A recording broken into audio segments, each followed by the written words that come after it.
Starburns Avenue.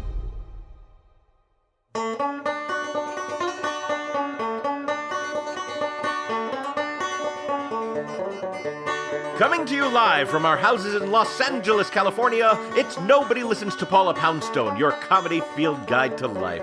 Tonight, we all know what a baseball manager does, but what does a baseball general manager do? Manage generally? We'll find out from Peter Bavasi, who was GM of the San Diego Padres before he went on to be the first president of the Toronto Blue Jays. He's also the son of legendary Dodger general manager Buzzie Bavasi, the subject of Buzzie and the Bull, a new book by our own Ken Lezebnik, who has just taken advantage of the fact that he writes this billboard to plug his own book. Really, Ken, do you hear me plugging my novel, Schrodinger's Ball, a tender and hilarious story available on Amazon? I don't think so. Plus, Duckgate. Remember the episode that was littered with ducks quacking all over the place? It proved very divisive. We'll hear from nobodies who love duck soup and nobodies who told us to duck off.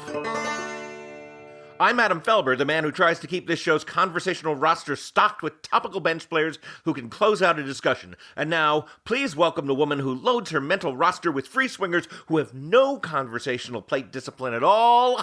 That's a baseball reference or two. Paula Poundstone! Yay! Welcome, Paula. You know, Ken nailed it. That's what I don't have. I don't have conversational discipline.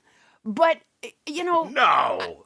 No, really, Adam. Really. But in my defense, I have to say, I guess, I don't know if it's an age thing, a COVID thing, because I have the pod puppy and 9 cats. I don't know, but lately now I cannot keep a thought in my head.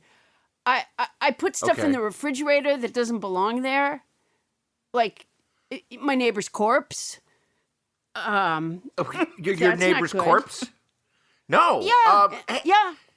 Yeah, can I cut in here for a moment, Paula? Because I have some great evidence of your lack of conversational discipline in that you didn't introduce tonight's house band, master of old-time American fiddle and banjo, who is the founder of Tiki Parlor Recordings. David Bragger is our house band tonight. Let's welcome him. Thank you, David.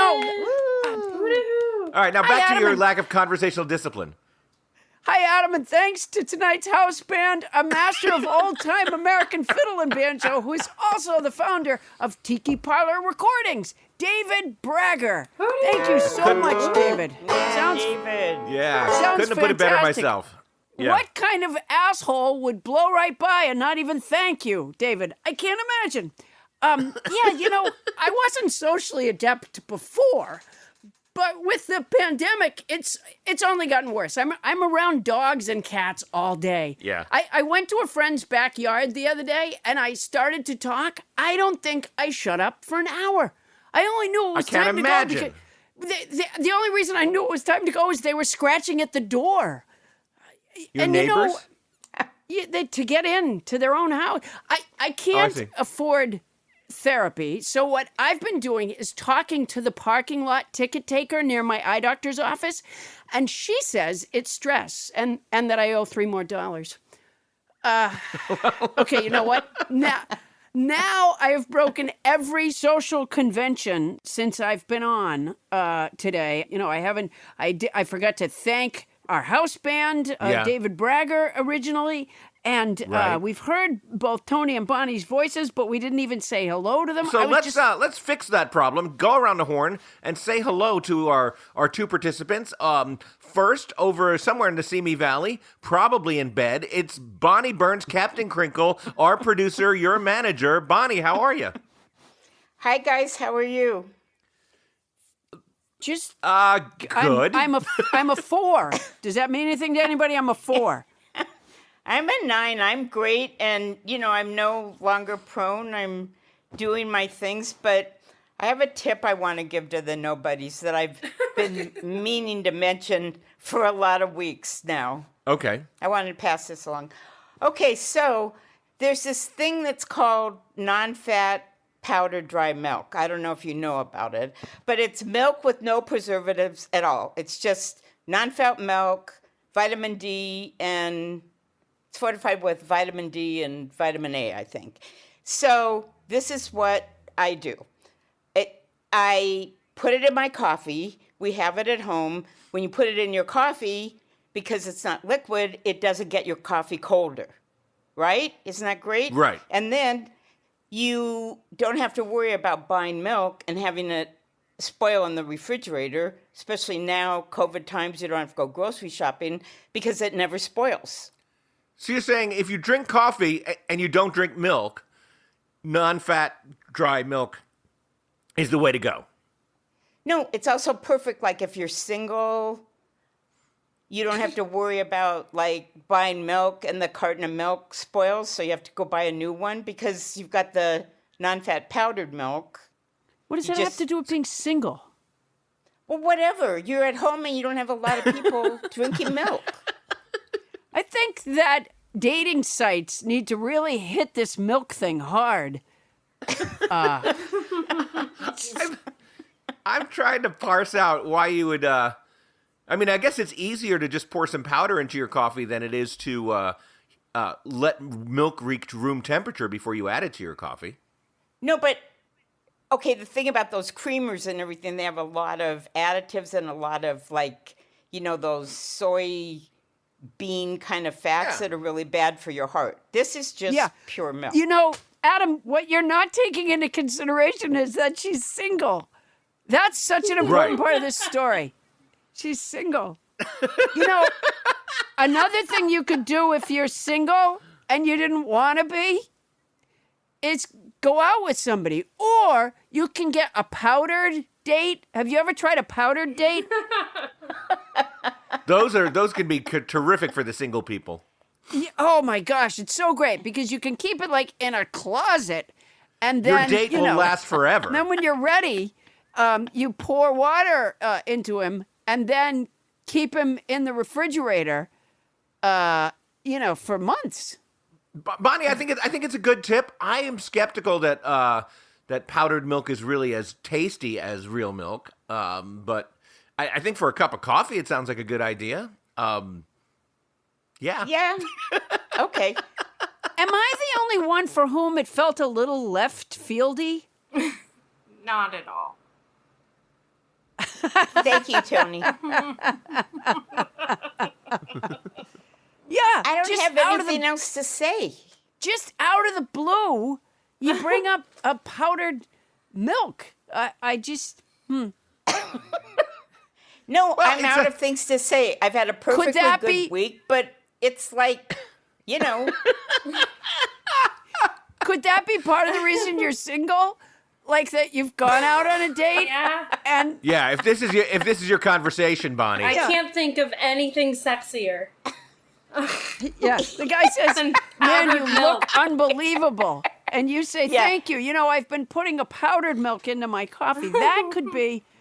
I'm starting to see a problem. Yeah. Not only is powdered milk not sexy, as Tony points out, but it doesn't even work as a metaphor for anything sexy. You know, nobody will ever be able to say, like, I'm going to go pick up some powdered milk, if you know what I mean.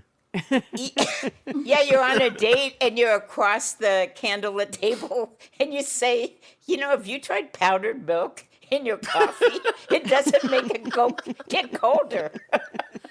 God, shoot me.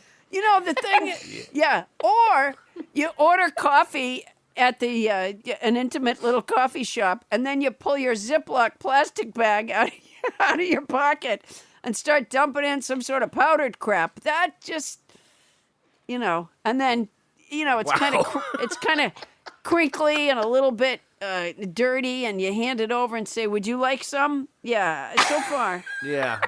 Yeah, and the sad part is that's true. She's probably been with me when I've done something like that. Now, moving on to the person that I don't want to move on. Think of. I want to just keep talking about the powdered milk. I just think there's so much badly. there. I want my whole life to be powdered. I just want a powdered life.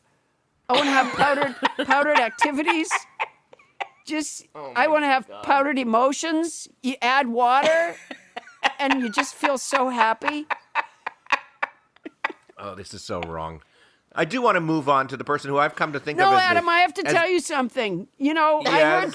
I heard Trump say the other night that powdered ballots are gonna cause a lot of fraud. It's gonna make the election a sham. Yeah, the powdered ballots are a nightmare, and they're sending them out. You don't even ask for them. They send them out, and you get the powdered ballots. It's something we've got to keep our eyes on it, Republicans. Got to keep your eyes on that.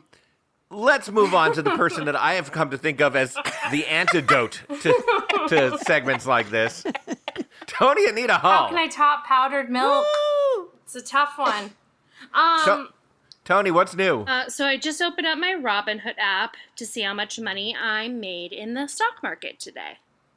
Oh, and how'd you do? Made $2.85. Whoa. How much had you invested? So overall, I've made about $40. I invested $140. Wow. And I've made $41. You invested $140?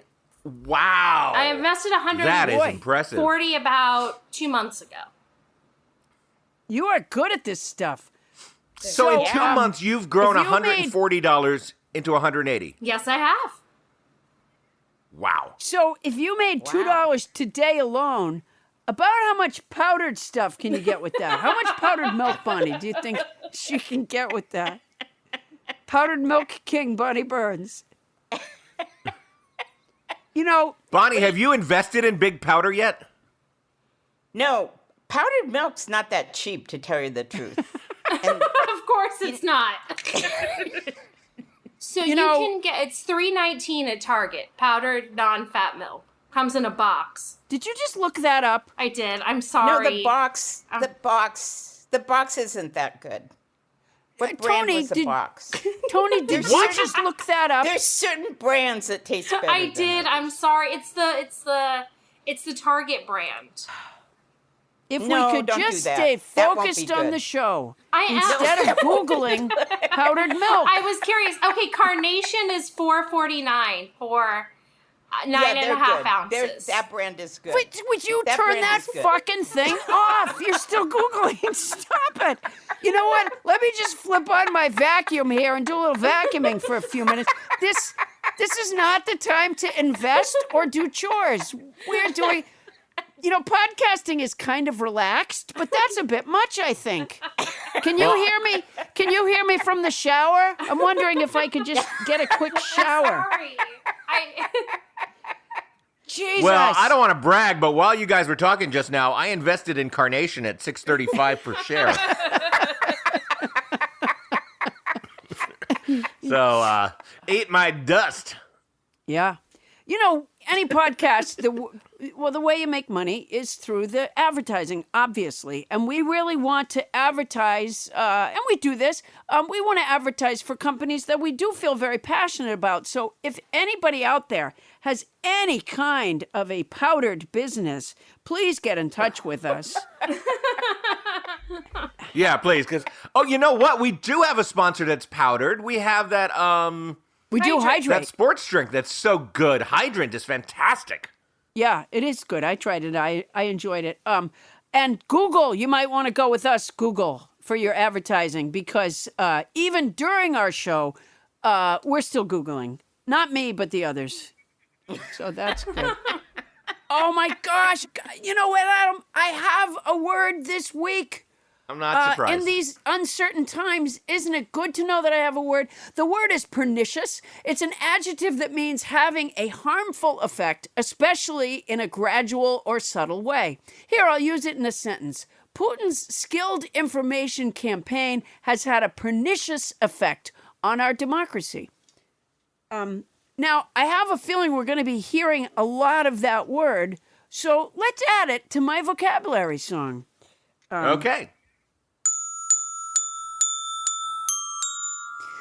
This week's word is pernicious. It's an adjective that means having a harmful effect, especially in a gradual or subtle way. I'm spending more time on the computer every day. Last week's word was impunity. It's a word that means freedom from punishment or from the harmful results of an action. He fell off the roof and didn't end up in traction. The week before that, we had phlegmatic. It's an adjective that means unemotional and calm.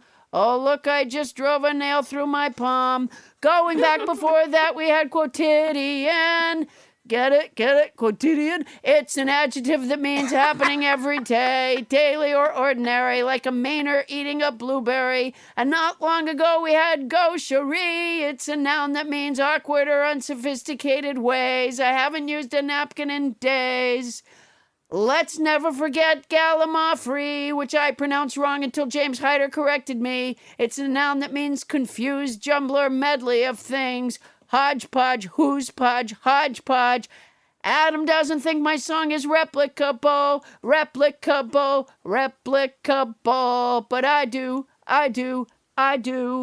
Woo! Yeah, Paula. Wow. Encore. Oh, no, I think I did it.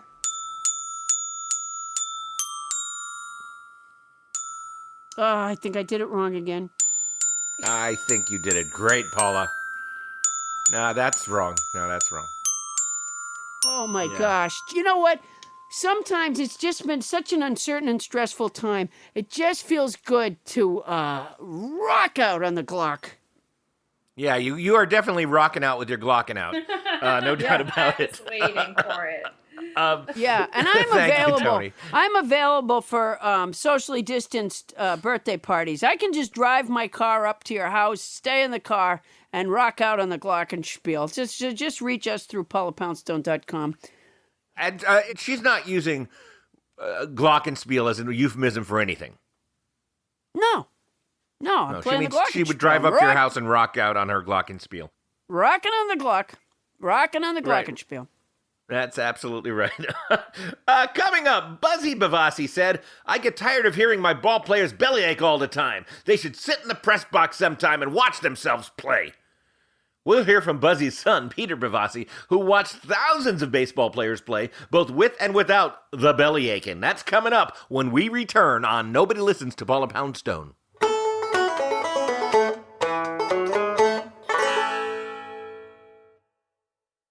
Take your first steps into fall with comfortable, washable, and sustainable products from Rothy's. Have you heard about this company making stylish, sustainable shoes and bags made for life on the go? They're carefully crafted with eco-friendly materials like repurposed plastic water bottles and marine plastic. Yeah, Rothy shoes are incredibly comfortable with zero break-in period thanks to their seamlessly knit-to-shape design. With many chic styles to choose from, Rothy shoes are the perfect pair for any adventure. It's no surprise that Rothy's best-selling shoe, the Point in Black, has over 3,000 near-perfect reviews. And the only non-perfect reviews are people who did not wear the shoes on their feet.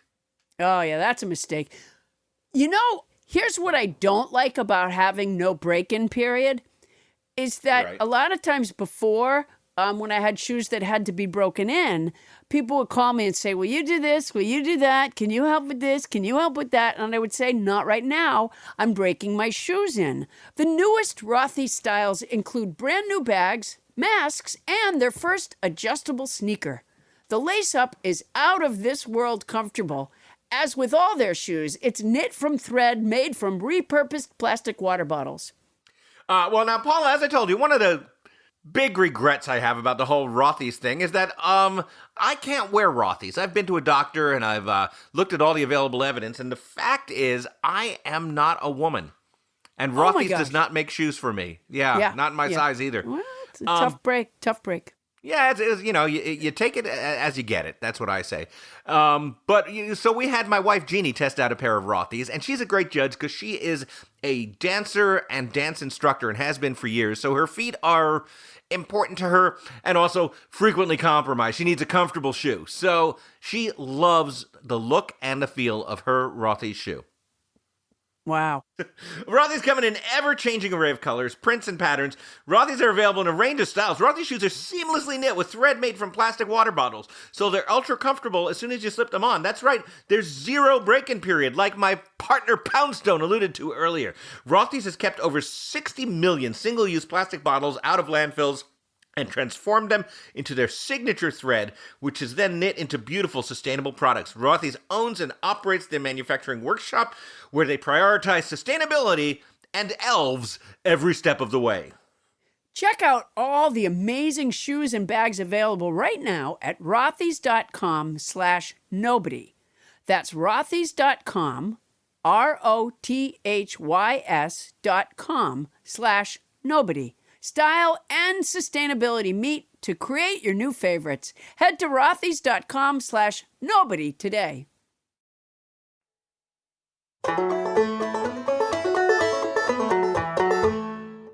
On this day in unremarkable history, Rosemary Woods said, "Move the chair closer."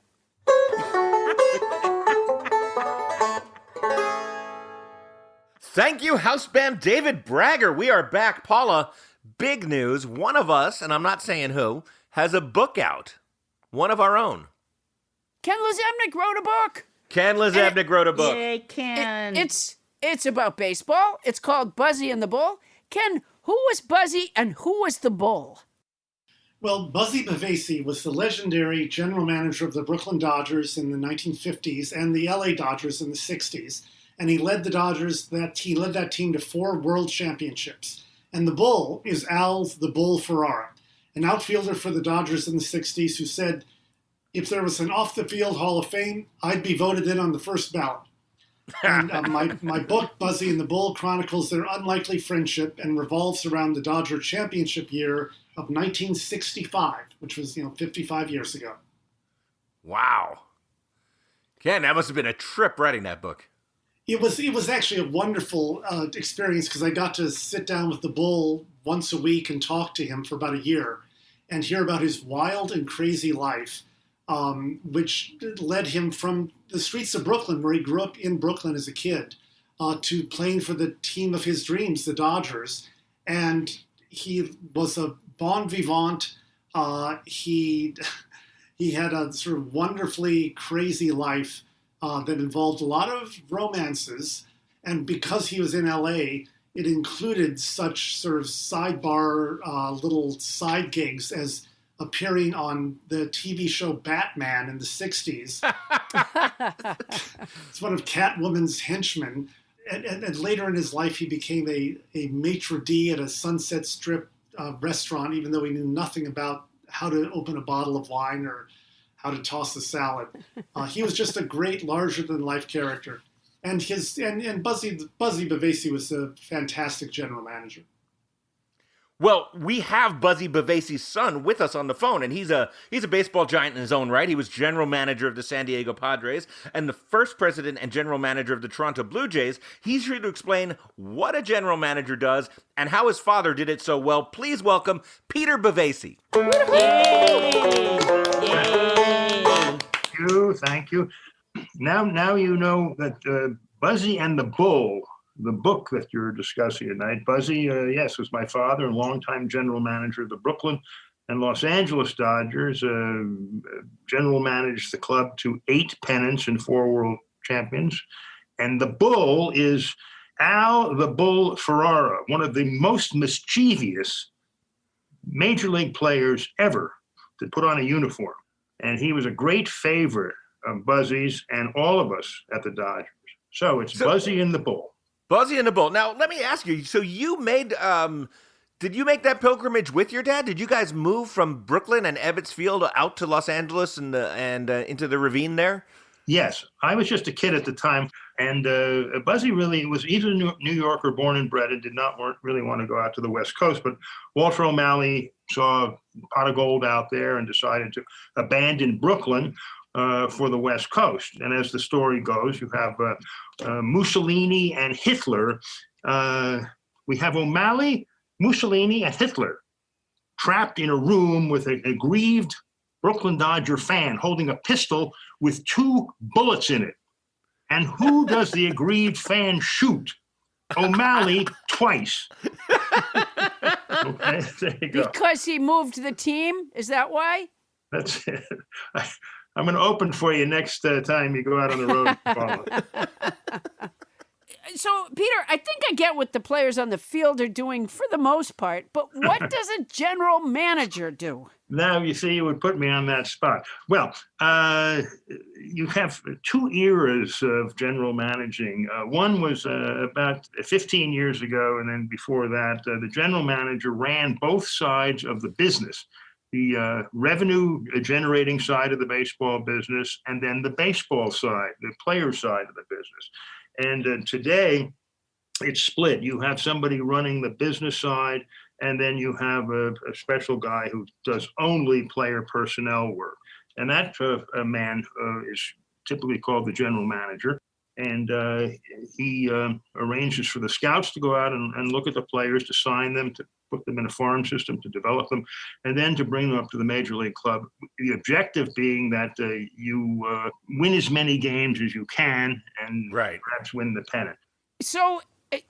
So this general manager term made more sense, really, when they did both sides, when they did the baseball side and they did the commerce side as well. That makes sense to be called a general manager. Now it's sort of specific manager, wouldn't you say? It's split, right.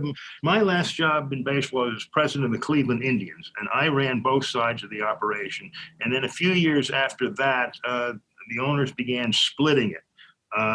Frankly, I mean, I used to sleep at the ballpark many nights, but there's just not enough time, energy to make both sides of the equation work properly if you're one guy. You slept at the ballpark because you were so busy that there was no point going home. You'd just have to get up and come back to work. Is that right? Right. Yeah. Uh-huh. And did you sleep on the outfield? No, in the office. Oh, man. If nobody was there, I would sleep in the outfield. I love it that you'd look at that perfectly manicured field the next day and there'd be sort of a sleeping bag mold on it, like grass sort of pressed down. You go, wait a minute, I think our GM slept here last night. All right, so if you're doing the player's side of the mathematical equation, how does the general manager... How do they choose the players? Well, the scouting and analysis of players back before the split in the organization was done by eyeballing the players and saying, well, this guy, he can play in the big leagues, he runs fast, he hits, and so forth. But now, more recently, it's all statistics and metrics driven. The young general managers today are schooled. They come out of the very finest universities, advanced degrees, and they are all trained in what they call sabermetrics, which is baseball statistics to the 10th power. When we were coming into the game, statistics were important, but they were less important than the veteran scout eyeballing the player and determining whether that player had the fortitude to be a good player, whether he had the guts and the instincts to be a good player, which statistics can't tell you. So it's a different game today. It's a wonderful game, but it's different. And the neat thing is that the kids today who are playing, the professional players, they love the statistics. They were all raised with computers. They love the idea of being able to watch themselves in action with several different camera angles so that they can critique their own pitching style or their hitting mechanics. But wait a minute. So who then brings to it that more sort of intuitive? I mean, if you have all these statistics and everything, who brings to it that intuitive, like Tom Smith finding Seabiscuit, or like Red Auerbach finding Havlicek? Who brings that where the stats aren't necessarily there? You just sort of look with your eyes and you go, wait a minute, there's something here that someone is missing. Is that still a part of it? Yes, the best baseball organizations, Paul, are those that employ the strategy which you just described. And that is, on the one hand, they have all the statistical analysis, but on the other hand, you have veteran scouts who are giving the general manager input on the psychology of the players. And it's up to that general manager to meld the objective and subjective parts of the equation. So, is a scout different from a general manager? Well, here's how it begins. The scouts are probably the most important employees in the baseball organization. They begin looking at players when they're very young. Some are just freshmen in high school, even Pony League.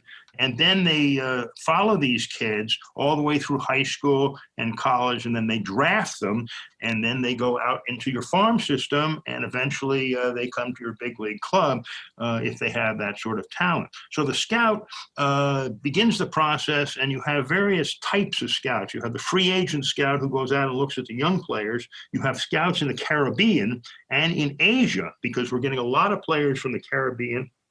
A ton of players from the Caribbean. And there's also pirates there. There's pirates. Pirates of the Caribbean. Have they taken a look at them? No, they're in Pittsburgh now, Paula. Oh, my mistake.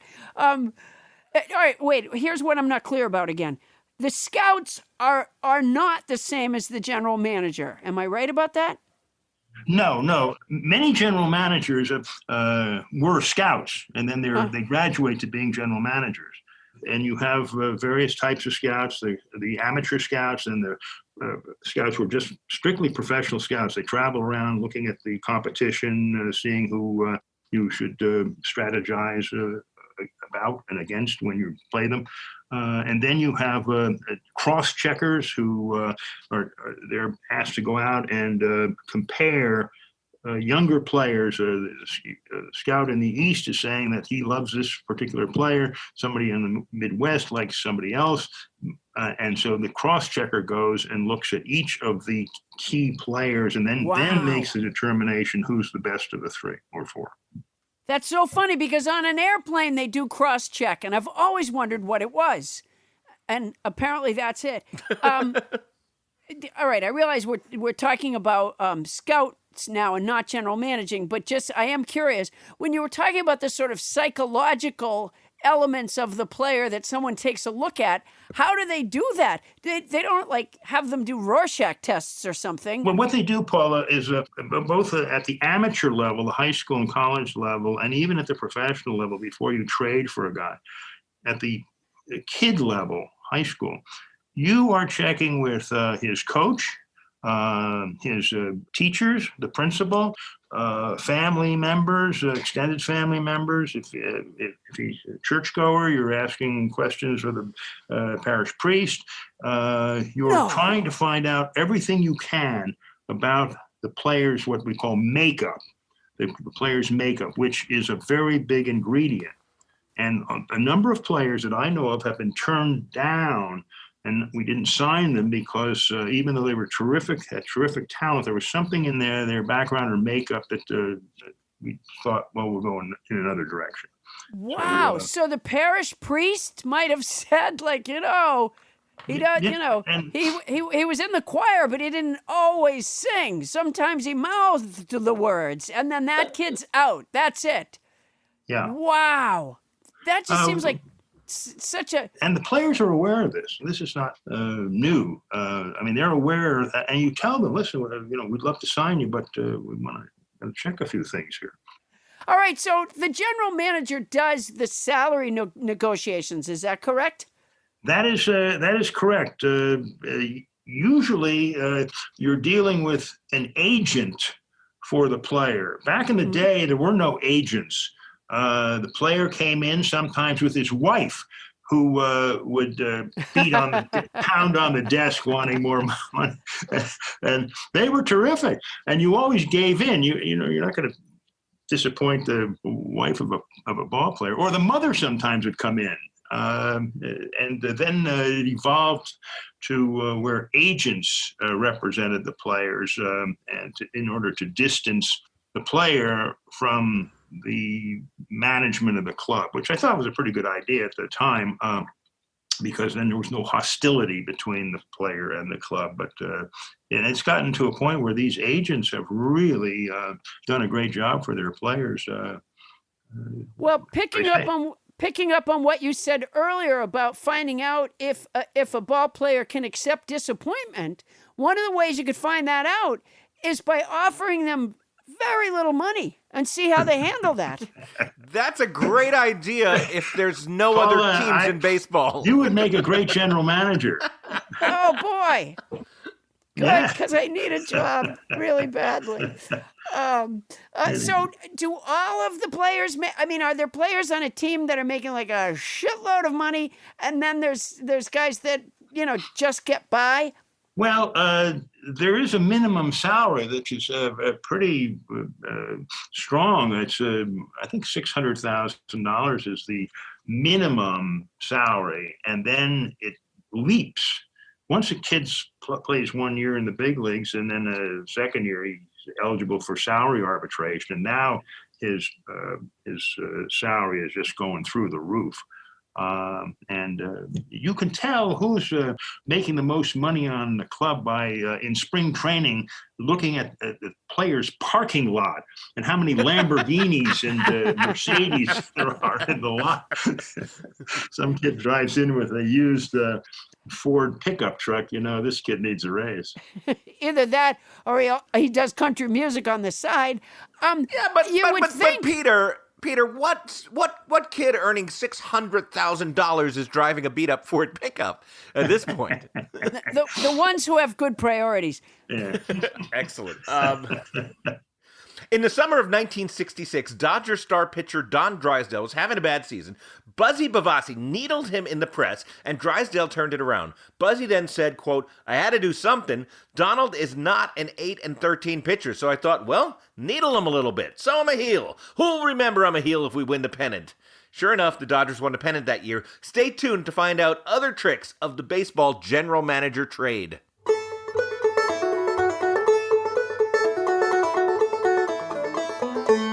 The cat of the week is Griffin from Cincinnati, Ohio.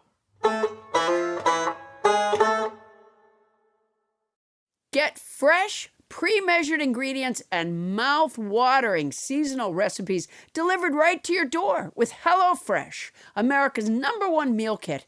HelloFresh lets you skip those trips to the grocery store and makes home cooking easy, fun, and affordable. HelloFresh offers convenient delivery right to your doorstep for easy home cooking with the family. The recipes are easy to follow, quick to make, with simple steps and pictures to guide you along the way. There's something for everyone, including low-calorie, vegetarian, and kid-friendly recipes. You can save 40% by using HelloFresh versus shopping at your local grocery store, and it's more convenient, too. HelloFresh's gourmet recipes, like their balsamic fig sirloin, are over 60% cheaper than an average meal out. So you can enjoy a restaurant-quality dinner for less. And that is sourced from Zagat's Dining Trend Survey, so you know it's true. HelloFresh delivers pre-portioned ingredients, so you're not overbuying, which is a burden on the planet and your wallet. The packaging HelloFresh uses to ship your food is almost entirely made from recyclable and or already recycled content. Since they offset their operations, travel, and shipping emissions, HelloFresh's carbon footprint is 25% lower than store-bought grocery-made meals. And that source is the University of Michigan, and that was the college that the people in the Big Chill went to, and that's why I believe them. I would too. Keep your fridge stocked by adding extra proteins or sides like garlic bread to your weekly order. Easily change your delivery days and food preferences and skip a week whenever you need to. HelloFresh is committed to making fresh, delicious food available now more than ever, and has taken extra steps to keep its employees and customers safe, including contactless delivery, whereas in the past, they would just touch you. So that was awkward. Yeah. You'd be like, you know what? Don't hug me when you deliver my food. Thank you. It's just food. Yeah, thank you. Yeah. Including contactless delivery, tamper-proof packaging, and team member wellness checks. HelloFresh donated over 2.5 million meals to charity in 2019, and this year they're stepping up food donations to local communities amid the coronavirus crisis. Well, I'm glad about that. And I got to tell you, Paula, as I've said before, I personally love the HelloFresh. I like making food with the kids. And I have learned some stuff about various cuisines from HelloFresh that I did not know before. As I think I might have mentioned, I now have a handle on various aspects of Mexican cooking that I did not understand before I started getting HelloFresh. Well, that's great. I'm not much of a cook, but I've made HelloFresh meals, and I've really been able to make sense of words like mix and stir. Yeah, and those are confusing words for you.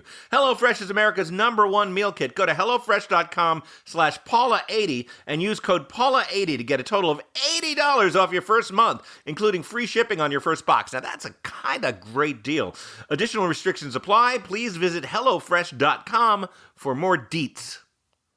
That's HelloFresh.com/Paula80 and use code Paula80 to get a total of $80 off your first month, including free shipping on your first box.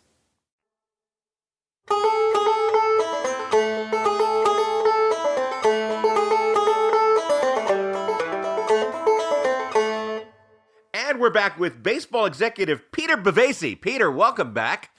I might have called you Bavasi a little earlier. Perfectly all right. We know. Is it? No demerits there. He called Carl Yastrzemski, so you're in good company. You are. Yaz never forgave me for that.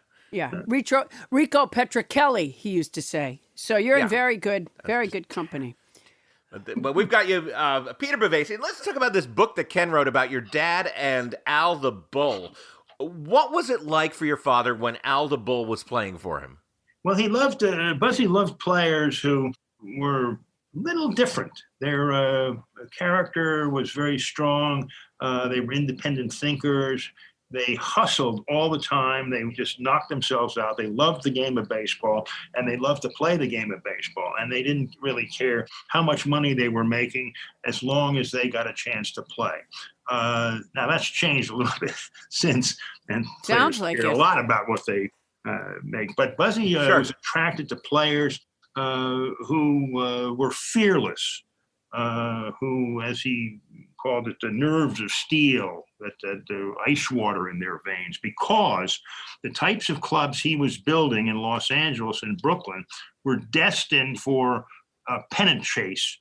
He wanted to win the pennant every year he had a chance, and he did most of the time. And he knew that he couldn't do that with just everyday, really good players. He needed special players who had a special temperament and outlook, and were terrific guys in the clubhouse who got along with each other, who cared about each other. And so it was that subjective part, again, that Paula was talking about earlier, that's so important. And Buzzy saw that in the players that he traded for or brought up from the minor leagues. And Al the Bull Ferrara was one of them. Johnny Padres was another. Don Zimmer was a third. They were all cut from the same cloth. But Ferrara he was especially fond of Ferrara for a lot of reasons, not least of which is that Ferrara liked to bet the dogs and the ponies, and so did Buzzy. So they had something and they have wonderful in common. And he was a scamp, I guess you would call that's a term that's not used very often, but Al the Bull was a scamp. He was just mischievous. He was not a bad guy at all. I'm laughing only thinking about this one story. We used to call it Ferraronomics. What's that? Where Al the Bull Ferrara would come. He had a criminal mind, and he's the first to admit it. And he would come up with the most wonderful ways of like scamming Buzzy out of money for the racetrack, or getting an advance, or getting a raise in salary. And the one time that he used Ferraronomics to a wonderful advantage was in the middle of a season. He came into the office and said to Buzzy, "Can I get an advance against my salary?" And Buzzy says, "Yeah, but you know what? Instead of an advance, I'll give you this advance, but let's take next year's salary, which is going to be about $30,000, and you're not married with kids, so you can live on $15,000, and we'll put the other $15,000 at the First National Bank in downtown LA, Security Pacific, that the club used as the bank, and we'll put it in a savings account there, and so that you'll be able to draw on it during the off season. You wouldn't have to come in looking for advances." And Al says, "That's a terrific idea." And Buzzy said, "Wait, there's a catch. It's going to be I have to sign. You sign, I sign. It's a double signature on the card." He said, "Fine." So they arranged for it, and now about January, before they go down to spring training, in comes Al, who was living in L.A., and he says, "Hey, Buzz, can I get an advance?" He said, "We went over that. You have $15,000 you have in the bank." And he says, "Well, actually, I don't anymore." He says, "What do you mean? It needed my signature on the to withdraw anything." He says, "Well," he says, "You know what? You better talk to Irene Tangi, who was the accountant for the Dodgers." So here comes Irene. And Buzzy says, "Irene, what is it?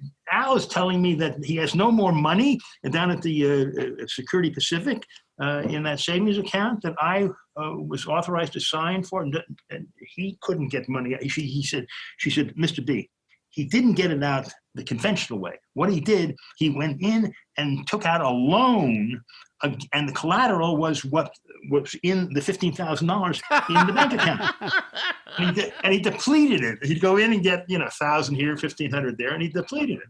And the bank got their money, he got his money, and Buzzy got smoked once again." And Buzzy loved telling that story. It's in the book. I mean, there's so many wonderful stories between the two of them in the book. So you mentioned Don Zimmer. Did he eventually? He was a baseball player. He played for many years. And then did he go do something like managing or general managing or something like that for the Red Sox? He managed the Red Sox. He managed the Padres. He managed Texas. He managed the Cubs. Well, one of the things I'm noticing, Peter, is that you say this person was a general manager for this place and a general manager for that place and a general manager for that other place. Is there a reason these general managers can't keep a job? Well, no, well, it's a good question. No, Don Zimmer was the manager, not the general manager. He was the field manager. Same question. Well, yeah, no, it's tough. Oh, my goodness, Adam will tell you, because he's followed the Yankees and other clubs. No, it's very rare that you have a manager that lasts in perpetuity. Walter Alston, who started in the Dodger organization with Buzzy when they were in the minor leagues together, and ended his career in Los Angeles after 23 years of managing the Dodgers on one-year contracts. Wow. Oh, my gosh. Walter Alston, great manager, wonderful manager.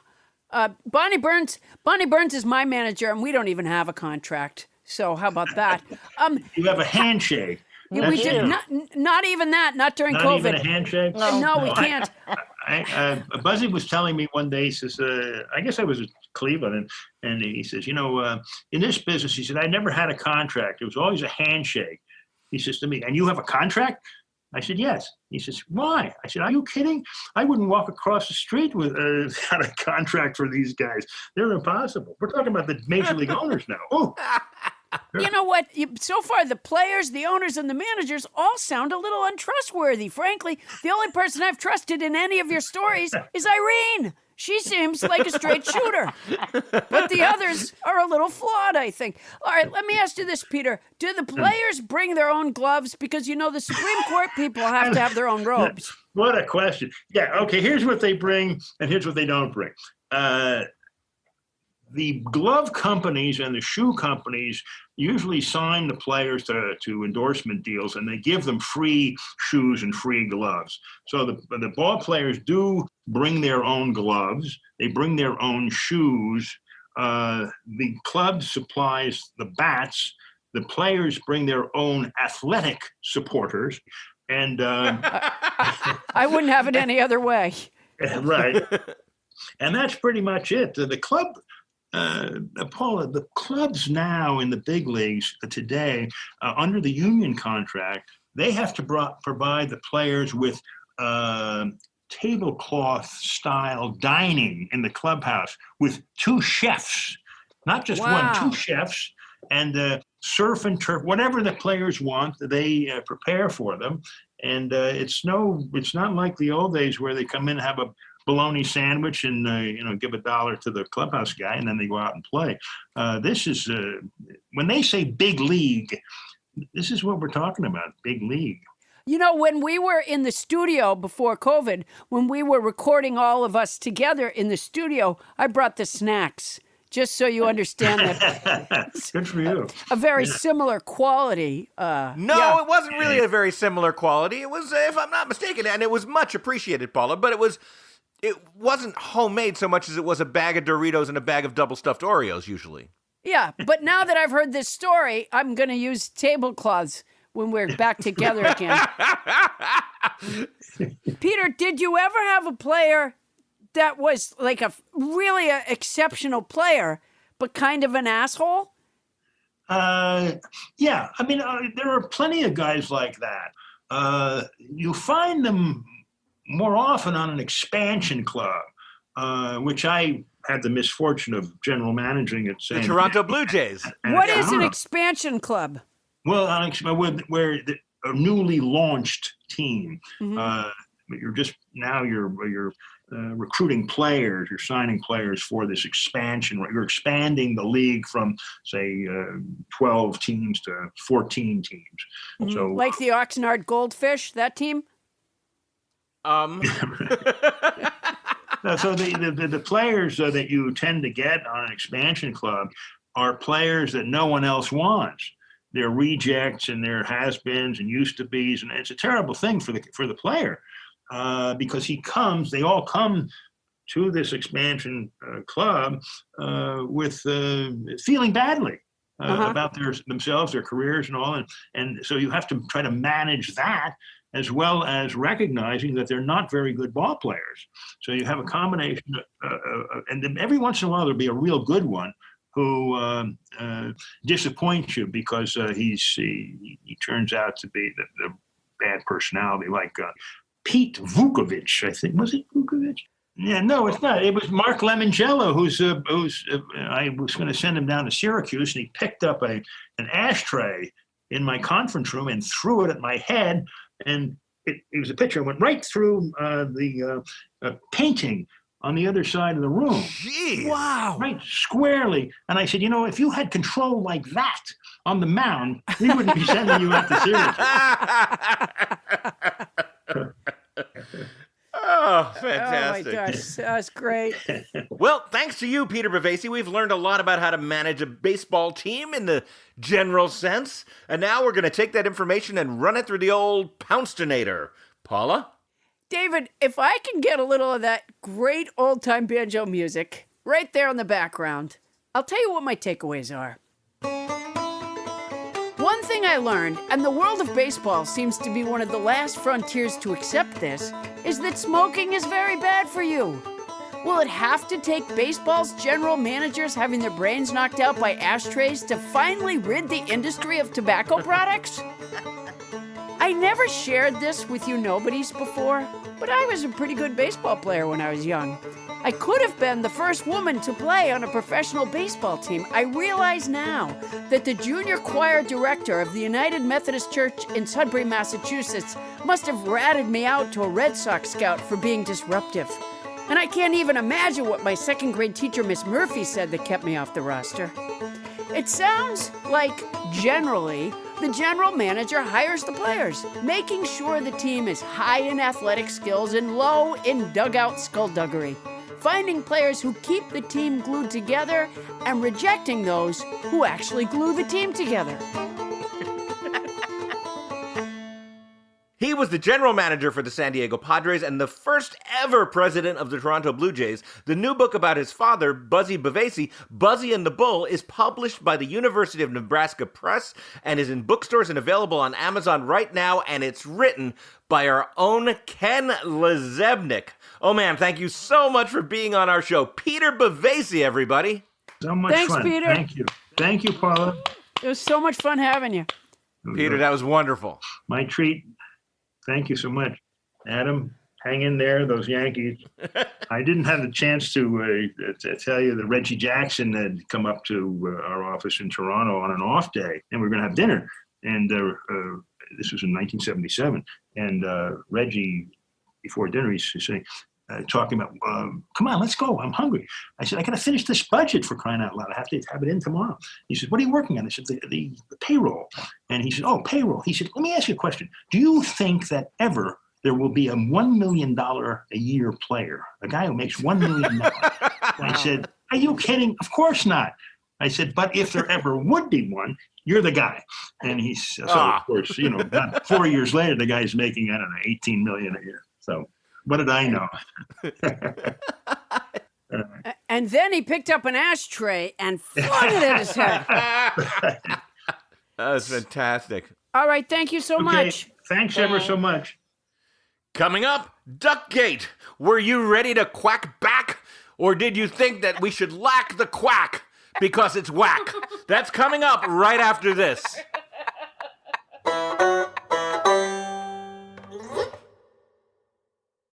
You know, Adam, the thing about me and money is that I spend according to my outlook about my money that day. And that is a totally biochemical function. It has nothing to do, like I could be down to my last $50, but get up in the morning and feel like that's good news.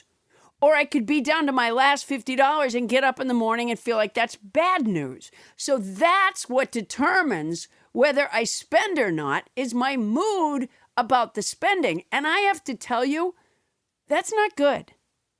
If you want to get a handle, it's really not an effective way. Like, if you have a money advisor that says that's how they do it, then you need to go elsewhere. If you want to get a handle on your money but feel overwhelmed, don't stress. Just download Albert. It's the personal finance app that helps you find a happy balance and make the most of what you have. Albert is like having a friendly personal finance expert in the palm of your hand, ready to simplify budgeting, saving, and even investing. Yeah, and Paula, although it's not the only financial product out there, I have to say that a lot of the other finance apps have these like algorithms and alerts that pop up, and they always say the same thing, and it feels like it doesn't feel like it's talking to me. It feels like it's lacking a little bit in the humanity department. And that's why Albert combines real human guidance with proven technology, so you can stay in control of your finances and find your happy balance. You face your financial future with confidence thanks to a personalized money advice battery from Albert's geniuses. Well, I've started using Albert, and I think I mentioned to you before that I already made an investment. How's that going? Well, I'll be honest, I haven't really checked on it because I thought you were supposed to just put it there and not let it eat away at you. Because when you invest, I didn't think it was a short-term investment. Now, with a subscription to Albert, you'll always have a team of real human beings looking out for you. Well, I love that idea. Albert gives you access to real financial advisors you can message anytime through the app. Wondering how to build credit or if a fancy brunch is in your budget? Ask a genius. Okay, I have to tell you one thing. I don't need a genius to tell me that a fancy brunch is not in my budget right now. But if I did, I'll come over and make you some eggs. But Albert will let you know. If I did, I know that I have Albert there to tell me. That one thing I can figure out on my own. No fancy brunch today. Effortlessly build your savings for a rainy day or that next Instagram-worthy trip with Albert Savings. With automated savings, Albert tracks your income and spending throughout the week to find any money that you can safely save without disrupting your cash flow. Albert users save an average of $400 in just 6 months, and Albert has already saved people a total of over $400 million and counting. Wow. That's the part that I really like. I like the part where with the automated savings. Let's be real, though. Sometimes overspending sneaks up on you. Albert Instant is there to give you a little cushion when you need it fast. We've all been there, so don't sweat it. Albert will send a cash advance of up to $100 straight to your bank account to tide you over. No credit check, 0 interest, and no late fees. I repeat, no late fees. I'm getting mine right now. Install Albert from the App Store or Google Play today to find your happy balance and get a bonus of up to $40 when you start an annual subscription to Albert Genius. The Koi Pond is the hit podcast from the hilarious mind of comedian Joe Coy. Every week, Joe brings his infectious and explosive comedic energy from the stage to the recording studio. Along with his co-host Dre Simmons, Joe talks about every topic under the sun. Family, stand-up, sports, and whatever crazy things are going on in his life. Conversations can be wild, silly, and uproarious, but Joe and Dre aren't afraid to dive deeper either. Joe brings on guests from across the world of entertainment, including musicians and UFC fighters, as well as comedians like Gabriel Iglesias, Hannibal Buress, Tisha Campbell, and many more. You know, it seems to me that a UFC fighter would kick Hannibal Buress' ass. Well, you'd have to listen to the episode to find out. The Koi Pond is your weekly dose of good vibes, positivity, and laughs. So check it out, The Koi Pond with Joe Coy. Listen to it wherever you get your podcasts.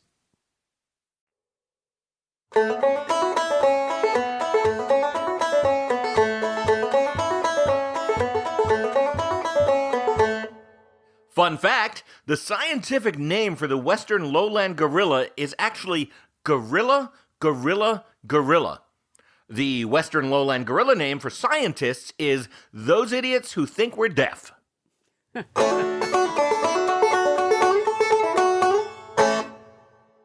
And now we take you live to French Trump's weekly press conference in progress. As long as it's...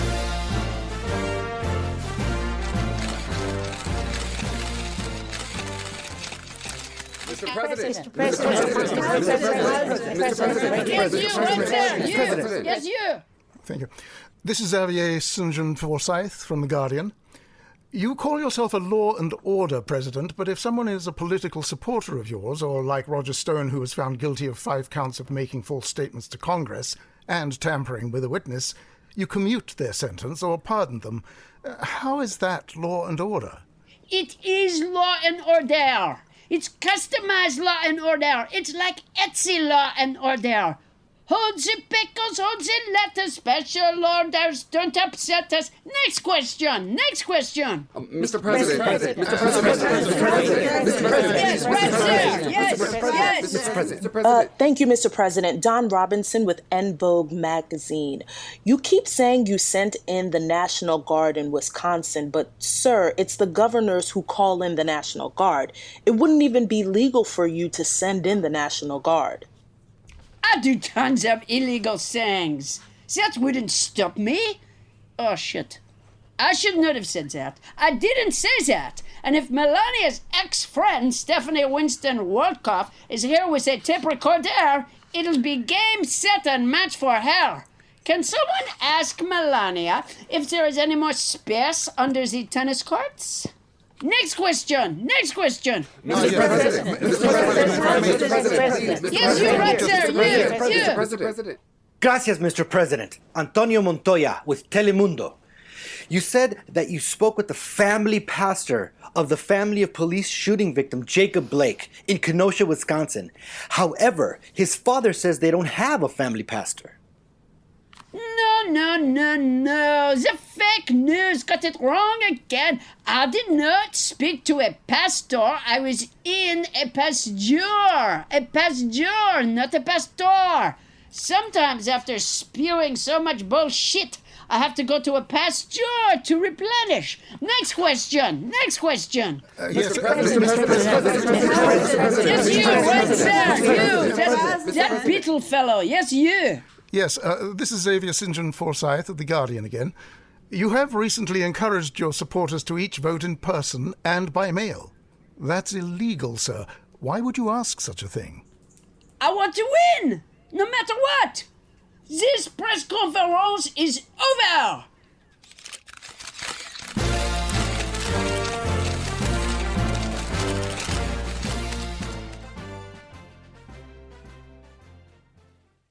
And we're back. Hey, French Trump has his own weekly mini podcast, the French Trump Weekly Press Conference, and you can find it, at the same place you're listening to us. And let's give a quick shout out once again to house band David Bragger. Now, Paula, a couple of weeks ago, the pod puppy, who's no longer a puppy, played a bit of a prank on you and brought home ducks. Lots of to your ducks. house. Yeah. Right. And so during the podcast, what we had to deal with, and I guess what our listeners have had to deal with, is just sort of an inordinate amount of quacking during the podcast? Well, the ducks eventually began to respond. They seemed to really enjoy my jokes, and that part I loved. But there were, you know what? It's the dog. There were a lot of ducks in my bedroom. I've, by the way, I've placed them with the forestry service. So they're not in the house anymore. Well, that's good. Yeah, I did. So you farmed them out, but what a cleaning project. Yeah. I think that was episode 110, was it not, Tony Anita Hall? It was. If you want to listen back. Yeah. 110. And I mean, Bonnie Burns, it caused some problems for you because you had to edit the show listening to those ducks from Paula's house quacking at you the whole time. Well, okay, so I was the one in charge with deciding what the mix was going to be of the ratio of ducks to our voices. And so I worked with an editor on what that balance was going to be. And our beloved Michael Hoagie. Our beloved Michael Hoagie. And so, of course, what would happen is he would send me shows with the mix. And then it was like, are there too many ducks? Are the ducks too loud? And, in the beginning, I even called Paula and said, it's just really funny that you can hear the ducks and then the ducks just keep quacking. And how many people would have the nerve to do that? Blah, blah, blah, blah, blah. So, but after hearing the show a couple of times and now we're into 20 minutes of the show, I got to admit the ducks kind of started sounding irritating. Then I started wondering, is it just because I've heard this? Maybe they're sounding irritating to me. So I was sending tracks over to Paula to see what she thought. And Michael and I would go back and forth to see, were the ducks too high? Were the ducks too low? And finally I said to him, just tell me what you think. And he said, you know what? I'm ducked out. I can't be objective anymore. I've heard the ducks too much. And so finally I decided, let's just go with what we have. The show comes out.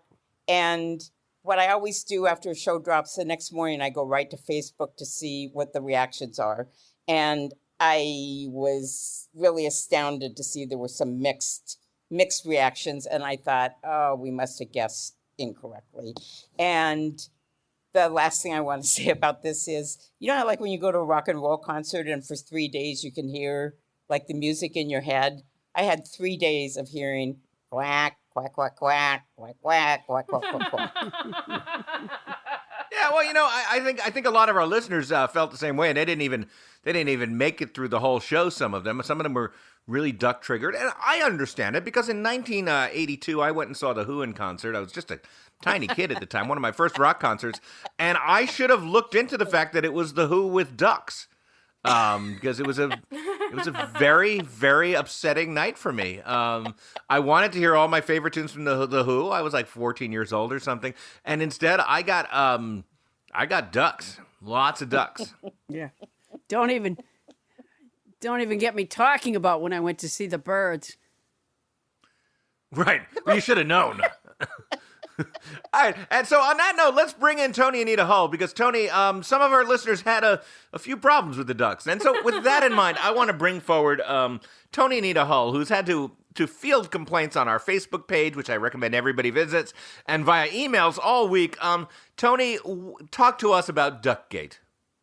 Yeah, it was 50-50. People either loved the ducks or they hated the ducks. There was no in between. So okay, you want to read us some of the responses? Yeah, absolutely. So Andrew S. emailed us, no more fucking ducks. Please, I love the pod, but no more fucking ducks. Andrew, I do agree with you, but what are you going to do? There's ducks in the room. It was time to make the show. It's not like I could just throw them out. I didn't even know where they belonged. I got the forestry service. The ducks aren't here anymore. I apologize for the difficulty that you went through, Andrew. Imagine me cleaning all that duck waste off my wood floor. Fair enough. Tony, anything else? Yeah, there's a lot else. So we have, thank you for all the joy you've brought me, especially during the 1-2 punch of the pandemic and the Trump administration. But if I ever hear those fucking ducks again, I shall be forced to lay aside the path of peace to which I have devoted my life. Peace be with you, Reverend Joe. Oh, so we have an actual reverend who actually typed fucking ducks so and threatened to kill them. Wait a minute. Isn't the afterlife, Reverend Joe? Isn't the afterlife supposed to have us all like the peaceable kingdom where everybody is together and there's animals and the lion lays down with the elephant or something like that? You're going to have to live. You know what? If you believe in an afterlife, sir, you're going to have to live with ducks. Maybe, Paula, but it was never the lion lays down with the duck. It was the lion lays down with the lamb, I believe, which lambs make noise, but I would agree that the duck noise is kind of uniquely annoying. So are we therefore, are religious leaders now going to exclude ducks from the promised land? This is, you know what? I'm bringing the ducks back. That's not right. No, Paula, don't do that. I don't think we should exclude them from the promised land, but if the promised land has a podcast, we should think long and hard about whether we let ducks into the room. Tony, let's hear some more. Wait a minute, back up. Of course the promised land has a podcast, and we need your theme songs for it. So please, write in with your promised land podcast theme songs, and they're brought to you by Noom. All right, go ahead. So this is positive. This is from Jim S. in Tampa, Florida. I loved the ducks this week. Perhaps you can consider chimpanzees or maybe lions. The only thing better than the sound of chimpanzees is talking chimpanzees in clothes, like Lancelot Link. I don't know what that means. Oh, it was a television show from when we were growing up. Lance! Yep. And that's what he wrote out. So those were a couple emails. We got a lot of Facebook comments. So this was from Jim S. And let me just say, first of all, Jim S., the odds of my dog being able to bring chimpanzees or lions into my bedroom are very, very slim. I mean, I was amazed that she brought all those ducks in here. But, we have a park down the street from our house where there's ducks sometimes. So she may have gotten them from there. But let me just say, I love you. Excellent. Let's get some of these Facebook ones, Tony. Yeah, so Eric Keene wrote, I'm sorry, after about 10 minutes of the ducks, had to delete the episode. Love the show, but that was just too much. Okay. All right, Eric, you know what? I understand what you're saying. I just want to tell you that episode 113 does have chimpanzees. Donna Engelhart wrote, I was really looking forward to this podcast and lessons about why we need approval. Sadly, I was not only unamused by the non-stop duck soundtrack, but physically affected with pain and anxiety. Definitely not worth it. Okay, pain and back anxiety. up, Donna. We're all triggered in different ways these days, and I'll grant you that it's a time of great stress, and I'm sorry to have added to your pain and anxiety, but oh, come on. All right, so I'm assuming that your 5-year-old birthday party with the petting zoo, you just flipped out? Ow, ow, ow. I don't understand why they would have caused you pain and anxiety, but I'm sorry for any pain and anxiety I may have caused. Bad dog. Oh, you bad didn't dog. cause it, Paul. Yeah, it's the dog's fault. Let's be clear. Yeah. Okay, Tony. Are there any others or is this There are a some representative? positive ones. I don't want to focus on the negative. So Thank you. Marcia Dotson wrote, I'm 14 minutes in and have been laughing hysterically. Heart emoji. Oh, that's Okay, nice. well, that's Although I nice. will say a lot of people have said that they lasted 10 minutes. So Marcia may have just been 4 minutes more powerful than the others and then gone on to have hated the ducks like so many others. I am not a great dog trainer, but I've managed to get, sit. She does a pretty good stay if she feels like it. But don't bring ducks in the house. I don't even know how to train that. Yeah. The no duck command is really hard for dogs because they're kind of trying to bring ducks. A lot of them are bred for it. Exactly. Wait, Tony, if I can be so bold, what exactly did Alan K. Parks say? He said, I love the subtext of duck approval, so there. I love you, Alan K. Parks. Well, Now, look here. Now, Tony, these are wonderful. And listeners, we are listening to you. We know some of you love the Ducks, and we know that some of you hated the Ducks to the point where you didn't listen to the episode, and in fact, it triggered physical pain or negative emotional reactions or even nausea. So we've come up with a solution. I'm told by Bonnie Burns, and Bonnie can verify this, that our gifted editor, Michael Hoagie, has managed to purchase from the internet what's called a universal duck filter. Which allows us to differentiate duck noises from human noises and surgically remove, if you will, the sound of ducks from the podcast. So I'm happy to announce that we've posted a show number 110, the No Ducks remix. Wow. Which will really help those of you. Bonnie, am I right? Have we managed to pull them out? Well, What do you mean, no? Okay. No, I mean, that was such a complicated explanation of what we did. We have a show, an alternate show with no ducks.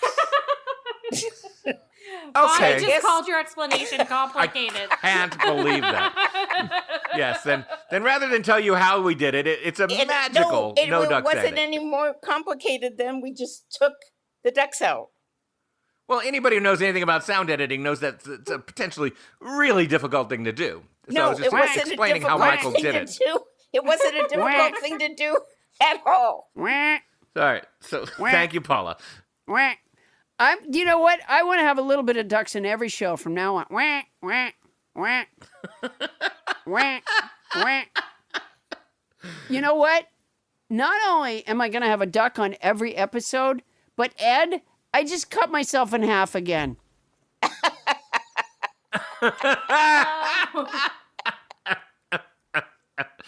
All right, so we are ready to trigger all of our listeners in any way possible. But once again, if you want it, you can find it episode 110, the No Duck remix, with state-of-the-art removal of duck technology.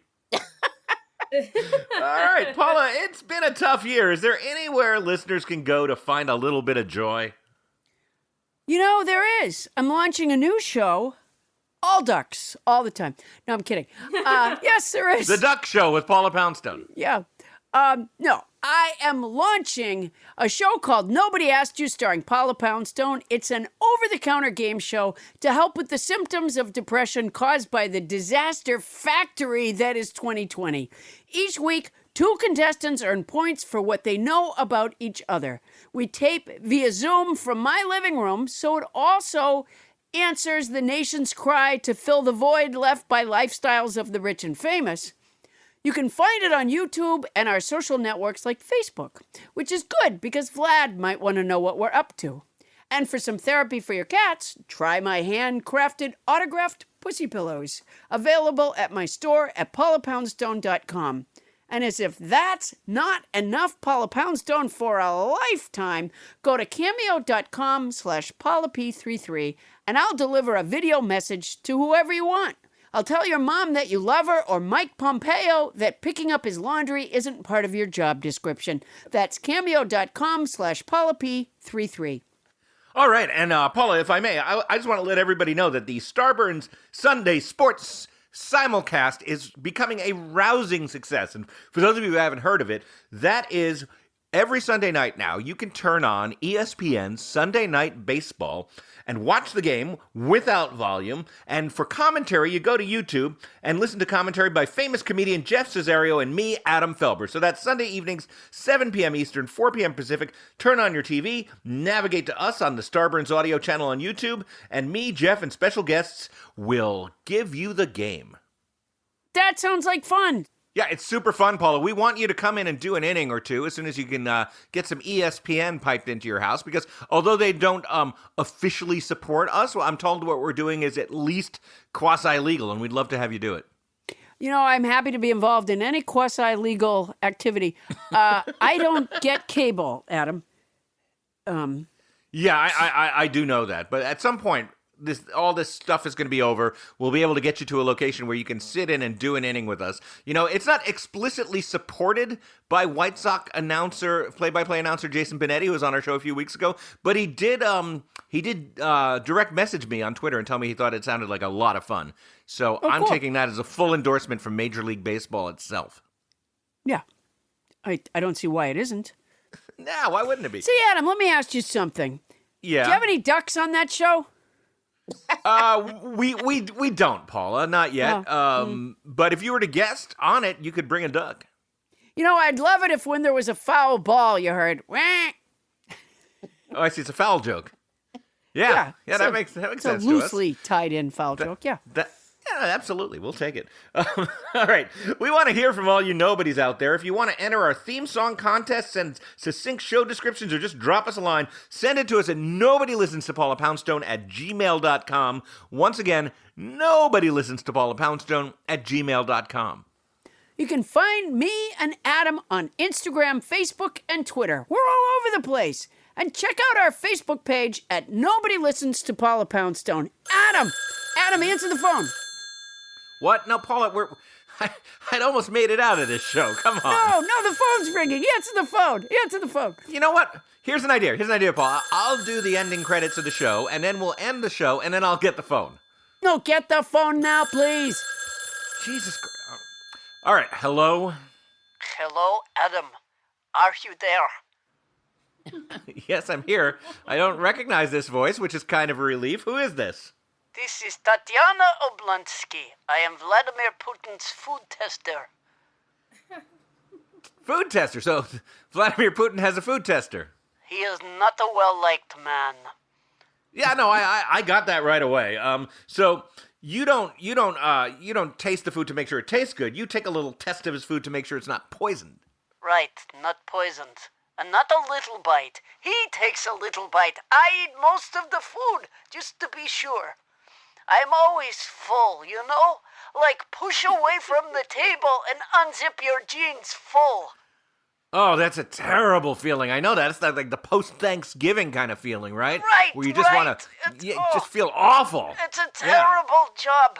Putin is always hungry. He always wants more. There is no satisfying him. It's partly, of course, because he only takes a little bite of each dish. I have to eat each of his pelmeni around the edges to leave him just a little bit. Then, of course, he's still hungry. He wants beef stroganoff. I used to like beef stroganoff, but now I hate it. Oh, beef stroganoff. I love beef stroganoff. I make a great beef stroganoff. Tell me, does he usually do with the creme fraiche, or does he add the sour cream to it? Don't say sour cream. Oof, I'm nauseated constantly. Sorry, I just love the creaminess of the beef stroganoff. Even if you don't have creme fraiche, you could just substitute sour cream, and it's fantastic. Stop it, please. Will you stop it? I think I'm going to hurl. Hey, now, there's a guy named Ed who listens to our show who will hate the fact that you said hurl. He'll probably sue us now, and he'll never be able to eat beef stroganoff with sour cream again. Oh, Woof. my God, stop. Fuck you and Ed. Look, I've got to go. Putin is on the phone in the other room. I can hear him saying, "Talk to you later, Donald." He'll be wanting his blinis now.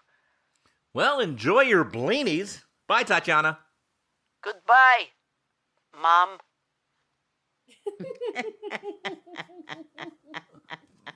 Paula, did you hear her call me Mom at the end of that? Yeah, I don't think she's able to talk freely. Oh, okay. Oh, I see. Oh, thank you very much for explaining Tatiana to me. Well, she was caller number, what are we at now, Tony? 86 in our 100 caller contest? She 88.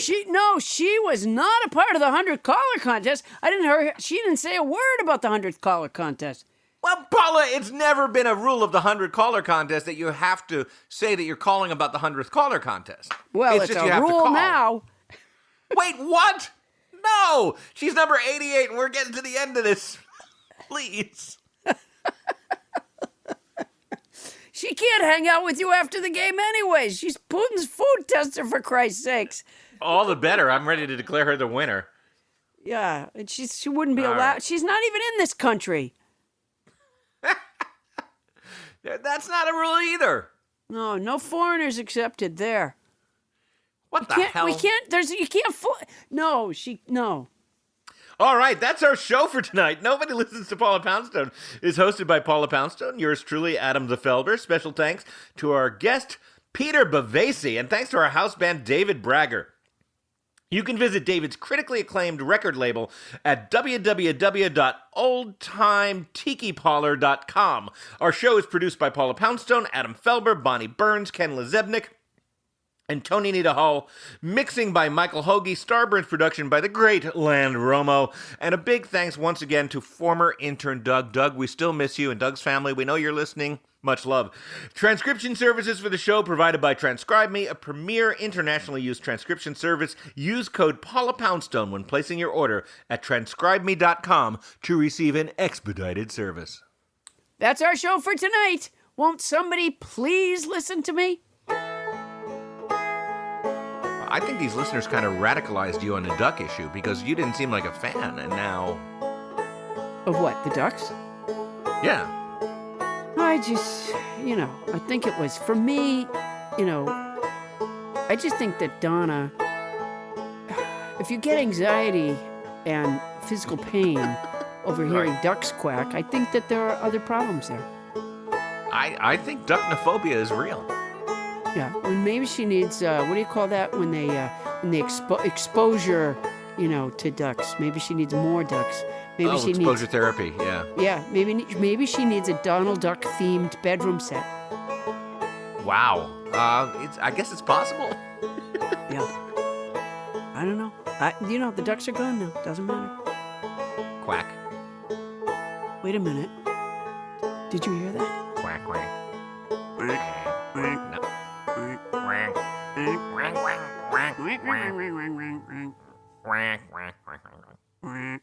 Starburns Audio, a podcast network.